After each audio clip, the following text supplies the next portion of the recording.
এই যে দেখেন এটা কিন্তু একটা পোকা।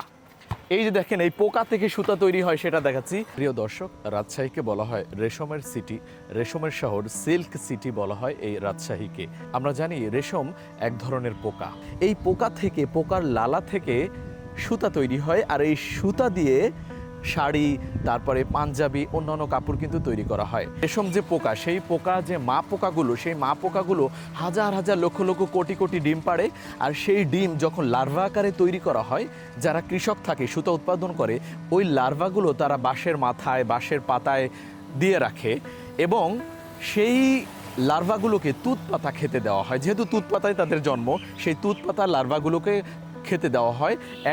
একটা পর্যায়ে সেই লার্ভাগুলো তুঁত পাতা খেতে খেতে পরিপক্ক হয়ে যায়, বড় হয়ে যায়, এবং যখন আর এই তুঁত পাতা খেতে পারে না, তখন তারা তাদের ভেতরে লালা ছাড়তে থাকে এবং সেটা বৃত্ত আকারে, গোল আকারে সেই লালাগুলো মানে তারা ছাড়ে। সেই লালাগুলো বাতাসে সুতায় পরিণত হয়ে যায়। আর সেই সুতাগুলো যারা এগুলো উৎপাদন করে, তারা এই সুতাগুলো সংগ্রহ করে এবং সংগ্রহ করে গরম পানিতে সিদ্ধ করে, পোকাটা মরে যায় এবং সেই সিদ্ধ পানিতে সেই সুতাগুলো, রেশমের সুতাগুলো বের হতে থাকে, পোকার সুতাগুলো। এই যে দেখেন এটা কিন্তু একটা পোকা। এই যে দেখেন এই পোকা থেকে সুতা তৈরি হয় সেটা দেখাচ্ছি। আর প্রথমে দেখাই, দেখেন এই যে দেখেন তুঁত পাতা, এটা হচ্ছে পাতা।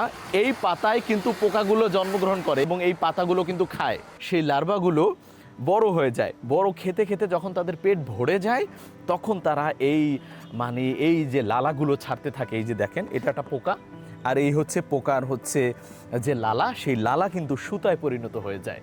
আর এই লালা দিয়ে, সুতা দিয়ে কিন্তু পাঞ্জাবি, শাড়ি এবং অন্যান্য পোশাক তৈরি করা হয়। ব্যাপারটা কিন্তু আশ্চর্যজনক। দেখেন পোকার লালা থেকে, এই পোকার লালা থেকে সুতা তৈরি হয়, এই সুতা থেকে কিন্তু কাপড় তৈরি করা হয় এই রাজশাহীতে।